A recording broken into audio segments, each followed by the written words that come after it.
Hi guys, welcome to explore with Rishi. So ఇప్పుడు మనం వినాయక పూజ కోసం శనగల ప్రసాదం చేసుకుందాం. వచ్చేసేయండి.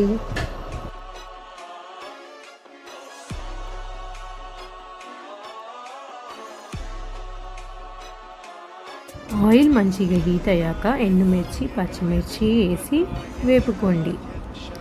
అవి మంచిగా ఫ్రై అవ్వాలి. ఎండుమిర్చి ఎంత వేగితే అంత రుచి. తర్వాత మనం జీలకర్ర, ఆవాలు వేసి వేపుకోండి. అవి చిటపటలాడే వరకు వేపుకోవాలి. తర్వాత కరివేపాకు వేసి వేపుకోండి. అవన్నీ మంచిగా వేగాక ఉప్పు, పసుపు వేసి కలుపుకోండి. తర్వాత ఉడకపెట్టిన శనగలు ఉంటాయి కదా, అవి తీసి దాంట్లో కలిపేసేయండి. అంతే, మన వినాయకుడి పూజ కోసం ప్రసాదం రెడీ. వినాయకుడి పూజ చేసేద్దాం. వచ్చేసేయండి.